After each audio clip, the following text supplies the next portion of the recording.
திரு அருணன், அமலாக்கத்துறை அதோடைய கடமையை தான் செஞ்சிருக்கு. இப்போ இந்த 1000 கோடி ரூபாய் ஊழல் முறைகேடு என்பதான விஷயங்கள் அரசுக்கு நெருக்கடி கொடுப்பதாக அமைஞ்சிருக்குன்னு பாக்கணுமா? இல்ல, இங்க நண்பர் வன்னியரசு நன்றாக சொன்னார். அமலாக்கத்துறை என்பது நேரடியாக வராது. ஏற்கனவே ஒரு வழக்கு இருக்கணும். அந்த வழக்குகள் எந்த காலத்தில் போடப்பட்டவை? ஜெயலலிதா அம்மையார் காலத்திலிருந்து எடப்பாடியார் காலம் வரை இப்பவும் கூட இருக்கலாம். ஆனா மிக அதிகமான வழக்குகள் எஃப்ஐஆர் அந்த காலத்துலதான் போடப்பட்டது. ஆகவே அவற்றின் அடிப்படையில இப்பதான் இத்தனை ஆண்டுகள் கழித்து இந்த விஷயத்துல அமலாக்கத்துறை நுழைஞ்சிருக்கு. இதுவே ரொம்ப வினோதம் இல்லையா? சரி, இருக்கட்டும், காலம் அதிகமானாலும் நுழைஞ்சிருக்காங்க.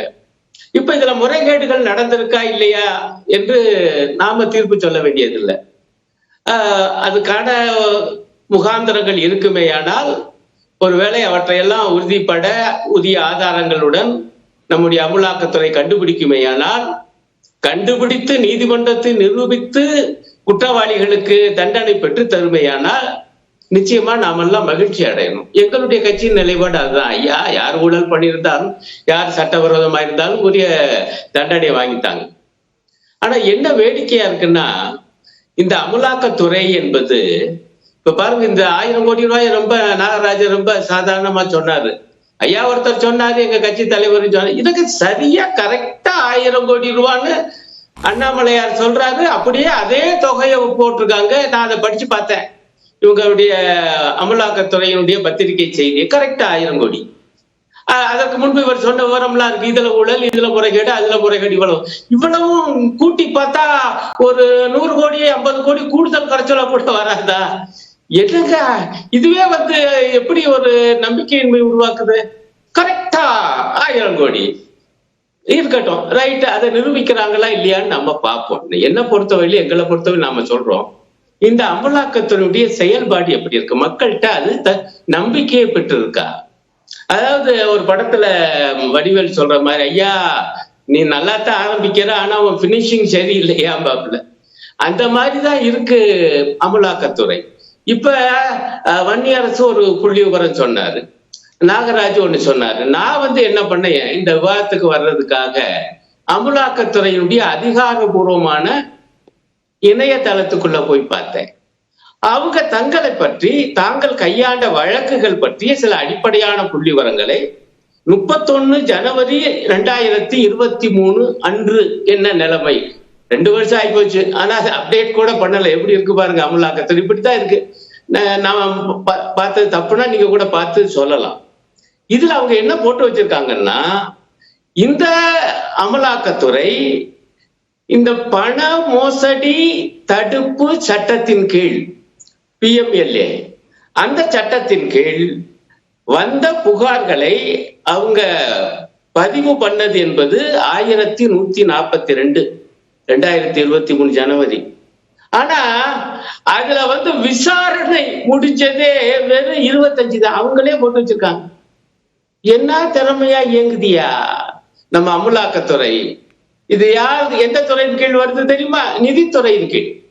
அதாவது அம்மையார் நிர்மலா சீதாராமன் அவர்களுடைய நேரடி பார்வையில் ஏதோ சுயேட்சையா இயங்குகிறாரு. அவங்க தெளிவா போட்டிருக்காங்க, directorate of enforcement, ministry of finance அப்படின்னு தெளிவா போட்டு வச்சிருக்காங்க. அப்ப அதன் கீழ் தான் இது வருது, ஒரு துறையின் கீழ் தான் வருது. அவங்க 1142 புகார்கள் அவங்களே பதிவு பண்ணிவிட்டு அதுல 25 புகார்கள்ல தான் விசாரணைய முடிச்சாங்களாம். இதுதான் அவங்க கொடுத்திருக்கக்கூடிய கணக்கு. அதனாலதான் சொன்னேன், பிரமாதமா அப்படி இப்படின்னு ஆரம்பிப்பாங்க, கடைசியில பார்த்தா பினிஷிங் இருக்காது. இன்னொரு விவரம் அவங்க கொடுக்கறாங்க, இந்த புகார்கள்ல இன்றைய அல்லது முன்னாள் எம்பிக்கள், MLAக்கள், MLCக்கள் அவங்களுக்கு எதிராக பதியப்பட்ட இந்த புகார்கள், அப்படி அவங்க எத்தனை பேரு? 176 பேர்.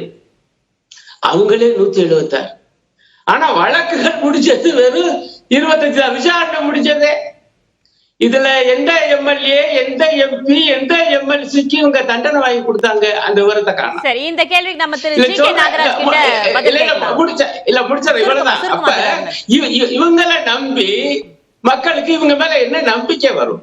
நம்ம பொறுத்தவரை ஊழலை ஒழிக்கணும், குற்றவாளிகளை தண்டிக்கணுங்கிறோம். ஆனா இப்படித்தானே இருக்கு. இதுதான் என்னுடைய கேள்வி. சரி, திரு ஜி கே நாகராஜ், அமலாக்கத்துறை பத்தி இப்பதான் நீங்க பேசிட்டு இருந்தீங்க. அவர் புள்ளி விவரத்தோட குறிப்பிட்டிருக்காரு. இத்தனை வழக்குகள் இருந்தும் தீர்வு காணக்கூடிய வழக்குகள் அப்படின்றது மிகவும் சொற்பமாக இருக்கிறது. அதே போல எம்எல்ஏ எம்எல்சி அந்த வழக்குகளையும் குறிப்பிட்டு பேசியிருக்காரு. திறம்பட செயல்படுது அப்படின்னு நீங்க வாதத்தை முன்வைக்கிற அதே நேரத்துல ஏன் இவ்வளவு சுணக்கம்? பொதுவாகவே இது அரசியல் ரீதியாக நீங்க எடுத்துட்டு போறப்ப இதுல அதிகமாக பாதிக்கப்பட்டிருப்பவர்கள் இந்த பணியை இத மாற்றக்கூடியவர் யாருன்னு கேட்டா அரசியல்வாதிகள். இந்த அரசியல்வாதிகள் அவர்கள் யாராக இருந்தாலும் சரி, அது பாஜகவை சார்ந்திருந்தாலும் சரி, காங்கிரஸை சார்ந்தாலும் சரி, அவர்களுக்கு என்று சட்ட ரீதியாக போராடக்கூடிய பலம் இருக்கிறது. சோ அந்த வகையில தான் தொடர்ச்சியாக இந்த கேஸ் இழுத்துக்கிட்டே போயிட்டு இருக்கு. இதுதான் முக்கியமான காரணம். ரெண்டாவது, அண்ணன் அவர்களை கேட்கிறேன், இந்த டாஸ்மாக் ஊழலை ஒத்துக்கொள்கிறாரா இல்லையா என்பதை அவர் தெளிவுபடுத்தணும். ஏன்னா தமிழ்நாட்டுல மூளை முடுக்கெல்லாம் சந்துக்கடைகள், எந்த இடத்துல எல்லா இடத்துலயும் மிக எளிதாக கிடக்கூடிய டாஸ்மாக், ஆயத்தீர்வு இல்லாமல் விற்கப்படுகின்ற டாஸ்மாக், லைசன்ஸுக்கு எவ்வளவு பணம் இன்னைக்கு முறைகேடாக கொடுக்கப்படுகிறது எல்லாமே அண்ணனுக்கு தெரியும் நினைக்கிறேன். தயவு கூர்ந்து அவர் பதில் சொல்லணும். ஒரு நல்ல கம்யூனிஸ்ட் கட்சி, நீங்க ஒரு சித்தாந்தத்தை கொண்டவர்கள். நான் கேட்கிறேன், இந்த ஊழலை நீங்கள் ஒத்துக்கொள்கிறீர்களா இல்லையா என்பதை மட்டும் நீங்கள் சொல்ல வேண்டும் என்று உங்களுடைய நான் கூட கேட்டுக்கொள்கிறேன். அதாவது முதல் விஷயம், ஊழல் நடந்திருக்கா இல்லையா என்று நிரூபிக்க வேண்டியது உங்களுடைய அமலாக்கத்துறை. நாங்க என்ன சொல்றோம், நிரூபிச்சு தண்டனை வாங்கித்தாங்க. நிச்சயமா செய்யறோம். நீங்க மனசாட்சியோட சொல்லுங்க. நீங்க ஒரு மூத்த தலைவர், நீங்க சொல்லுங்க. நீங்க இந்த ஆட்சியில ஒரு பங்களிப்பு கூட்டணியில் இருக்கிறீங்க, நீங்க நடக்கிறதா இல்லையா என்பதை நீங்களும் போராடுறீங்க. உண்மையை நீங்க சொல்லுங்க, நடக்கிறதா இல்லையான்னு சொல்லுங்க. இல்லங்க, நடக்குதா இல்லையா நான் எப்படி சொல்ல முடியும்? பொதுமக்களோட தொடர்பு வைங்க, பல போராட்டங்கள்ல வேங்கவையில் உட்பட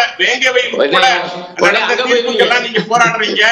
இல்ல வேங்கவையில் உட்பட தீர்வுகளுக்கு நீங்க போராடுறீங்க. அப்படி நடக்கிற உங்களுக்கு இந்த ஒரு சமுதாயமே முழுமையாக அடித்தட்டு மக்கள், ஒடுக்கப்பட்ட மக்கள் மிகவும் பரிதாபனைக்கு தள்ளப்பட்டிருக்கிறாங்க. எந்த அளவுக்கு டாஸ்மாக் உடைய ஆட்டம் இருக்குன்னு உங்களுக்கு தெரியும். இதுல ஊழல் நடக்குதா இல்லையா நீங்க வெளிப்படையா சொல்லுங்களேன். உங்கள்ட்ட நான் கேட்டுக்கிறேன், ஒரு சமூக ஒரு உணர்வோடு கேட்கிறேன், இந்த சமுதாயத்தின் அக்கறையோடு கேட்கிறேன், நீங்க சொல்லுங்க. அடேங்கப்பா, இல்ல முதல் பாயிண்ட், இந்த டாஸ்மாக் இந்த மதுபானம் பற்றி எல்லாம் தமிழ்நாட்டுல மட்டும்தான், அங்க மட்டும்தான் பட்டியலின மக்கள் பாதிக்கப்பட்டிருக்காங்களா? நீங்க கூட்டணி ஆட்சியில் இருக்கக்கூடிய புதுச்சேரி எந்த லட்சணத்துல இருக்கீங்கயா? இப்பதான் அங்க பட்ஜெட் போட்டு முறைகேடு குறித்து நான் உங்களை கேள்வி கேட்கிறேன். முறைகேடு நடக்குதா இல்லையா வெளிப்படையா தெரியும். அதை நீங்க ஒத்துக்கிறீங்களா இல்லையா? அமலாக்கத்துறை மீது குற்றச்சாட்டு விடுங்க. பட் இங்க நடந்திருக்கின்ற ஊழல் என்பது வெளிப்படையாக நடக்கிறதா இல்லையா அப்படிங்கறத வந்து நீங்க சொல்லுங்க. இல்லங்க, பதில் சொல்ல ஒரு மூத்த தலைவர் நான் கேட்கிறேன். எங்க மேல உங்களுக்குள்ள மரியாதையில எங்களுக்கு தெரியுங்கய்யா. நான் என்ன சொல்றேன்னா, மிக தெளிவாக நீங்க முதல்ல ஒரு பாயிண்ட் சொன்னீங்க, தமிழ்நாட்டுல இருக்கக்கூடிய எஸ்சி மக்கள் மதுவினால இப்படி இதாங்கன்னா, உங்க ஆட்சியில இருக்கக்கூடிய புதுச்சேரியில முதல்ல மதுவை ஒழிங்க. தயாரா? முதல் பாயிண்ட். அதுக்கு பதில் சொல்ல மாட்டேங்கிறீங்க, என்னைய மட்டும் கேக்குறீங்க. ரெண்டாவது கேட்கிறேன், இங்க வந்து முறைகேடுகள் இருக்கா இல்லையா என்று நீங்களும் நானும் சொன்னா அது மக்கள் எப்படி ஏற்பாங்க? உங்க கையில அதிகாரம் இருக்கு, உங்க அமலாக்கத்துறை களத்துல இறங்கி இருக்கு, நிரூபிச்சு தண்டனை வாங்கிட்டாங்க. எங்களுடைய செயலாளர் தெளிவா அறிவிச்சிருக்காரு, இந்த மாதிரியான ஒரு வேலை முறைகேடுகள் என்று அமலாக்கத்துறையால் நிரூபிக்கப்பட்டால் புதியவர்களுக்கு தண்டனை பெற வேண்டும் அவர்கள். இதுதான் எங்களுடைய நிலைப்பாடு, தெளிவா சொல்லியிருக்கோம். ஆனா கோர்ட்டு சொல்றதுக்கு முன்னாடி நாங்க சொல்லி என்ன பிரயோஜனம்? அதுதான் பிரச்சனை. உங்களுடைய கருத்துக்கள் உங்களுக்கு ஒரு கருத்து இருக்கலாம், என் கருத்து நான் சொல்றேன். மோடி ஆட்சி பற்றி ஏகப்பட்ட ஊழல்கள் நான் கையில வச்சிருக்கேன், பூரா சொல்லவா? அப்ப வந்து உங்களுடைய மனச்சாட்சிப்படி ஐயா நாகராஜ் அவர்களே, மோடி ஆட்சியில பாஜக ஆளுகிற மாநிலங்கள்ல இப்படி எல்லா ஊழல்கள் நடந்திருக்கு நான் சொல்லுகிறேன். உங்களுடைய மனச்சாட்சிக்கு தெரியாதா? நீங்க வந்து ஒரு மூத்த அரசியல்வாதி, ஆகவே ஒப்புக்கொள்ளுங்கள் ஐயான்னு கேட்டா நீங்க ஒத்துக்குறீங்களா? நீங்கள் என்ன 38 வழக்குகள் பதிவு செய்யப்பட்டிருக்கிறது. 38 வழக்குகளை ஒட்டித்தான் இந்த ரெய்டு போகப்பட்டிருக்கிறது. கவனத்துக்கு கொண்டு வரேன். தமிழக அரசு பதிவு செய்தது. 38 வழக்குகளும் தமிழக அரசு பதிவு செய்தது. இல்ல 38 நிரூபிங்க, அவங்களுக்கு தண்டனை வாங்கிட்டாங்க. அதுதான் நான் சொல்றேன். வெறுமனா நீங்க உங்களுடைய அரசியல் ஆதாயத்துக்காக உங்க கட்சி தலைவர் 1000 கோடி பாரு, கரெக்டா அதே 1000 கோடி இவங்க சொல்லுவாங்க. ஒரு முன்ன பின்ன கூட மாத்த மாட்டாங்க. என்னையா நம்பிக்கை வரும் உங்களுடைய அமலாக்கத்துறை மீது? சரி, நான் கேட்கிற கேள்வி. அமலாக்கத்துறை பத்தி நிறைய பேசியாச்சு. நான் திரும்ப வரேன் திரு அருணன் திரு நாகராஜன்.